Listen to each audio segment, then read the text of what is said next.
8 मार्च 2014 को Malaysian airline का एक जहाज कालालंपुर से टेक ऑफ तो हुआ, लेकिन वो अपनी मंजिल बीजिंग तक नहीं पहुंचा। आज तक किसी को भी मालूम नहीं पड़ा कि ये जहाज गया तो आखिर गया कहां। लेकिन पूरे 8 सालों के बाद फाइनली अब एक उम्मीद मिली है कि ये जहाज इस वक्त कहां मौजूद है। ये बात है 8 मार्च 2014 की, यानी आज से करीब 8 साल पहले मलेशियन एयरलाइन के एक जहाज फ्लाइट MH370 को मलेशियन कैपिटल कुआलालंपुर से टेक ऑफ करके चाइना के कैपिटल बीजिंग तक जाना था। इस फ्लाइट में 2 पायलट, 10 केबिन क्रू और 227 पैसेंजर्स मौजूद थे, जिनमें से ज्यादातर पैसेंजर्स का ताल्लुक चाइना से था।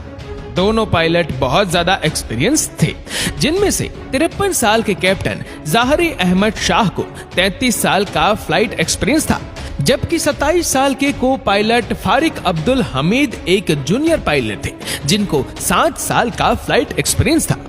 अगर इस प्लेन की बात की जाए तो 11 साल पुराना ये बोइंग 777 जहाज था, जिसमें ना ही किसी किस्म की कोई प्रॉब्लम थी और ना ही पास्ट में ये जहाज किसी मैकेनिकल या इलेक्ट्रिकल हादसे का शिकार हुआ था। बताने का मेन मकसद सिर्फ इतना है कि ये मलेशिया और चाइना के दरमियान चलने वाली एक बिल्कुल नॉर्मल फ्लाइट थी, जो रोजाना 5 घंटे और 34 मिनट में मलेशिया से चाइना या फिर चाइना से वापस मलेशिया जाती थी। लेकिन आज का दिन इस फ्लाइट के लिए किसी भी तरह नॉर्मल नहीं था। बेशक फ्लाइट MH370 को सिर्फ 5 घंटे और 34 मिनटों के लिए उड़ान भरनी थी, लेकिन टेक ऑफ से पहले इसमें जरूरत से ज्यादा फ्यूल डाला गया, जिससे वह 7 घंटे 41 मिनट तक फ्लाई कर सकती थी, यानी अपनी रिक्वायरमेंट से भी 2.25 घंटे ज्यादा। ऐसा करना भी एयरलाइंस की एक रूटीन प्रैक्टिस होती है, ताकि अगर प्लेन को खराब मौसम या किसी इमरजेंसी में कहीं और डाइवर्ट किया जाए तो उसके पास एक्स्ट्रा फ्यूल मौजूद हो। यह दिन था 8 मार्च 2014 का और रात के 12:42 पर फ्लाइट MH370 ने रूटीन के मुताबिक कुआलालंपुर से टेक ऑफ किया। फर्स्ट पायलट ज़ाहरी टेक ऑफ से पहले और उसके बाद भी Kuala Lumpur air traffic control tower से डायरेक्ट कांटेक्ट में थे। टेक ऑफ करते ही जहाज ने अपनी डायरेक्शन साउथ चाइना सी की तरफ कर दी और ठीक 20 मिनटों के बाद यानी रात के 1:09 पर जहाज में लगे ट्रांसपोंडर ने अपनी current GPS location Kuala Lumpur air traffic control tower के रडार को भेज दी। ये ट्रांसपोंडर का ऑटोमेटिक फंक्शन होता है, जो हर थोड़े टाइम के बाद अपनी करंट लोकेशन करीबी रडार तक पहुंचाता है। अभी तक सब कुछ ठीक प्लान के मुताबिक चल रहा था। इसके ठीक 10 मिनटों के बाद यानी रात के 1:19 पर जब फ्लाइट MH370 मलेशिया से निकलकर वियतनाम जाने लगी तो कुआलालंपुर के कंट्रोल टावर ने आखिरी बार फर्स्ट पायलट ज़ाहरी से कांटेक्ट किया और ये अल्फाज बोले, Malaysian 370, Malaysian 370, contact Ho Chi Minh 120.9. Good night. Good night, Malaysian 370.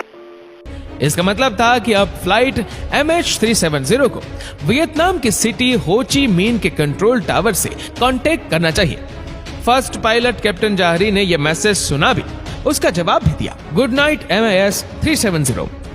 ना ही कंट्रोल टावर को पता था और शायद ना ही कैप्टन ज़ाहरी को कि उनका यह गुड नाइट वाला मैसेज MH370 को रिसीव होने वाला आखिरी मैसेज होने वाला है।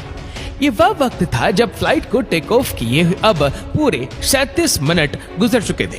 अब नॉर्मली होता यूं है कि प्लेन जब तक अपनी मंजिल तक नहीं पहुंच जाता, वो अपने रास्ते में आने वाले किसी भी बड़े एयरपोर्ट के एयर ट्रैफिक कंट्रोल टावर से कांटेक्ट में रहता है, और यहाँ भी कुछ ऐसा ही होना था। लेकिन सब कुछ जो अभी तक नॉर्मल ही चल रहा था वो अब एबनॉर्मल होने लगा। जी हाँ, अपने आखिरी मैसेज के ठीक 3 मिनटों के बाद यानी रात के 1:21 पर फ्लाइट MH370 अचानक रडार से गायब हो गया, यानी कुआलालंपुर और हो ची मिन दोनों के रडार से प्लेन पूरी तरह से गायब हो चुका था। अब ये बात कुआलालंपुर टावर के लिए तो बिल्कुल नॉर्मल थी, क्योंकि उन्होंने समझा कि MH370 अब वियतनाम एयर स्पेस में दाखिल हो गया है, इसी वजह से उनके रडार से गायब हो गया। लेकिन जब हो ची मिन कंट्रोल टावर ने फ्लाइट MH370 अपने रडार से गायब होते देखा तो उनको कुछ गड़बड़ लगी। उन्होंने फौरन कैप्टन से खैरियत मालूम करने के लिए वायरलेस किया, तो आगे से किसी ने भी कोई जवाब नहीं दिया।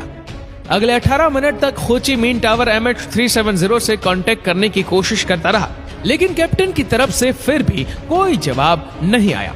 और तभी हो ची मिन्ह टावर ने कुआलालंपुर टावर से कांटेक्ट किया और उनको सिचुएशन से अपडेट किया।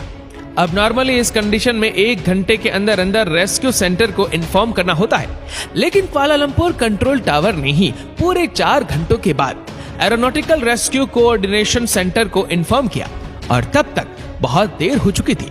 सुबह के 6:15 हो चुके थे और यही वो टाइम था जब MH370 को बीजिंग में लैंड करना था। एक उम्मीद थी कि शायद जहाज अपने वक्त पर बीजिंग लैंड कर जाए, लेकिन वहां से भी कोई अच्छी खबर नहीं मिली। सुबह के 6:32 पर ठीक उस जगह जहां से प्लेन गायब हुआ था, वहां एक सर्च ऑपरेशन स्टार्ट कर दिया गया, जिसमें 7 कंट्रीज की 34 शिप्स और 28 एयरक्राफ्ट्स ने फ्लाइट MH370 को गल्फ ऑफ थाईलैंड और साउथ चाइना सी के बॉर्डर पे ढूंढना शुरू किया। लेकिन बदकिस्मती से वहां प्लेन का नाम और निशान तक ना मिला। इस वक्त तक पूरी दुनिया को इस हादसे का पता चल चुका था। टीवी, न्यूज, वेबसाइट्स और सोशल मीडिया सब के सब सिर्फ यही खबर दिखा रहे थे। इस दौरान कई मुल्कों की इन्वेस्टिगेशन टीम भी सर्च ऑपरेशन का हिस्सा बन गई। प्लेन का अचानक तमाम रडार से गायब हो जाना वाकई किसी को भी हजम नहीं हो रहा था। और अगर वो इस एरिया पर समंदर में क्रैश भी होता तो इतना बड़ा जहाज है, कोई ना कोई चीज तो पानी पर तैरती हुई जरूर नजर आनी चाहिए थी।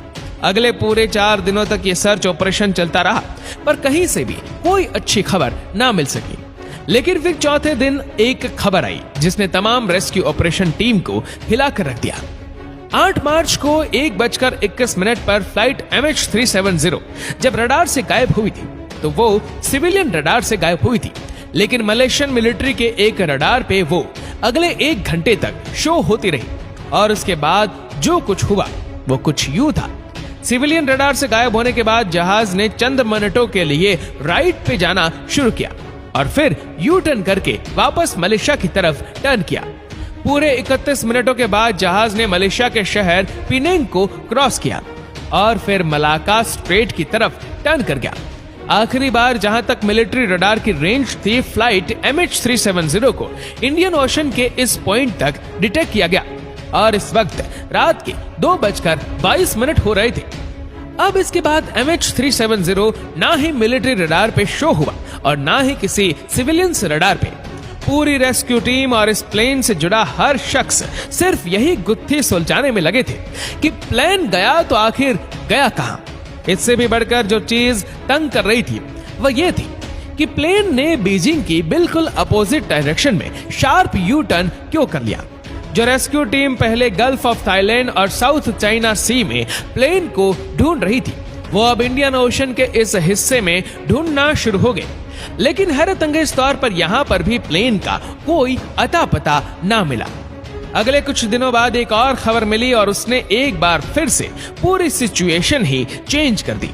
पता ये चला कि प्लेन मिलिट्री रडार से तो 2:22 पर गायब हुआ, लेकिन एक सैटेलाइट ऐसी थी जिससे वह लगातार कांटेक्ट में था।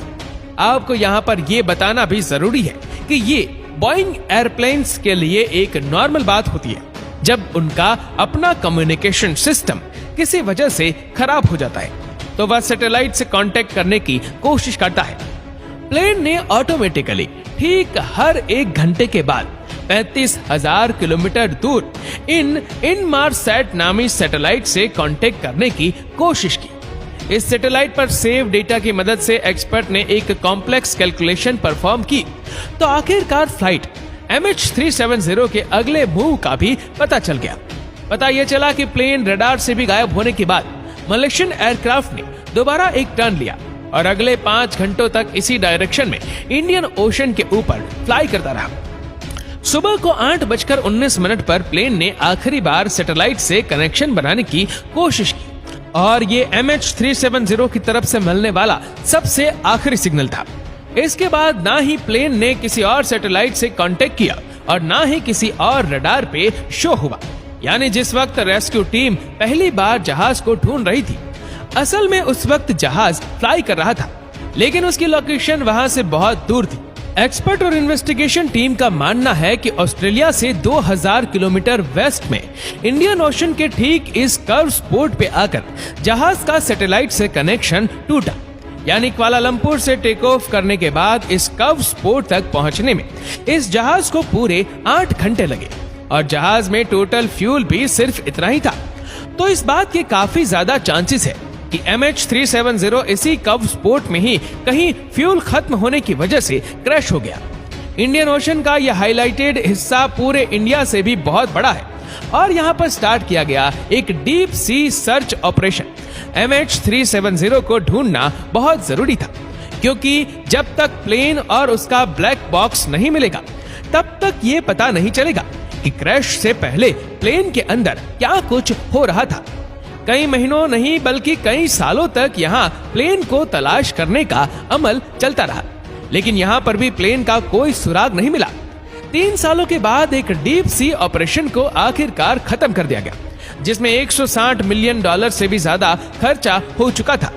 सर्च ऑपरेशन के दौरान प्लेन का तो कोई अता पता नहीं मिला, लेकिन 2015 में यानी प्लेन के गायब होने के 1 साल बाद प्लेन का राइट क्लेप्रोन तैरता हुआ आइलैंड ऑफ रीयूनियन के साहिल पर जा पहुंचा। ये प्लेन का वो हिस्सा होता है जो लैंडिंग के वक्त काम आता है। मिलने वाले इस फ्लैप्रोन पर जब तहकीकात हुई तो एक और खौफनाक हकीकत से पर्दा उठा। एक्सपर्ट्स का मानना है कि जिस वक्त MH370 पानी में क्रैश हुआ उस वक्त ये फ्लैप्रोन एक्सटेंडेड नहीं था और अब अफसोसनाक तौर पर इसका मतलब ये है कि पानी पर क्रैश होते वक्त जहाज अपनी नोज के बल समंदर में जा गिरा। अगले कई सालों के दौरान प्लेन के कई और हिस्से भी अफ्रीका के साहिल से मिले, लेकिन आज तक प्लेन और उसमें बैठे पैसेंजर्स का कोई सुराग नहीं मिला। मलेशियन फ्लाइट MH370 के अंदर गायब होने से पहले क्या कुछ हुआ ये आज तक किसी को भी मालूम नहीं था। कुछ इन्वेस्टिगेटर्स का शक है कि प्लेन हाईजैक हुआ था, तो कुछ इस बात पर यकीन रखते हैं कि किसी इलेक्ट्रिकल फेलियर की वजह से प्लेन का बाहर की दुनिया से कांटेक्ट टूट गया और ऑक्सीजन की कमी की वजह से प्लेन के अंदर तमाम लोग बेहोश हो गए। असल रीजन क्या है ये तो प्लेन के ब्लैक बॉक्स में महफूज रिकॉर्डिंग से ही पता चल सकता है, जो प्लेन के साथ ही इंडियन ओशन में कहीं गायब है।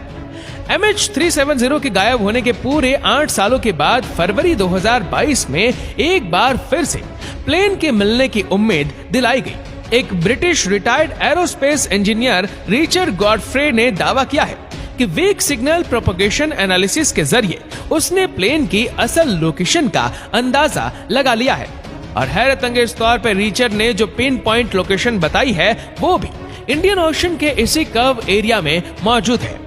रिचर्ड का मानना है कि उसकी बताई गई ठीक इस जगह पर ओशन के 4000 मीटर नीचे मलेशियन एयरलाइन का गुमशुदा जहाज अभी भी मौजूद है। ये उतनी ही गहराई है जितना नीचे टाइटैनिक शिप पूरे 74 ईयर की कोशिशों के बाद 1985 में मिला था। अब Malaysian authorities retired aerospace engineer के इस क्लेम को कितना सीरियस लेती है और इस जगह पर एक नया सर्च ऑपरेशन लॉन्च किया जाता है कि नहीं, ये तो वक्त ही बताएगा। आशा करते हैं कि वीडियो आपको पसंद आई होगी। आपको वीडियो कैसी लगी नीचे कमेंट करके जरूर बताएगा और अगर आपको वीडियो अच्छा लगा हो तो वीडियो को लाइक करेगा, शेयर करेगा ज्यादा से ज्यादा लोगों तक और ऐसी ही और भी रोचक जानकारियों के लिए सब्सक्राइब करें हमारे यूट्यूब चैनल को और फेसबुक पर फॉलो करें हमारे पेज को।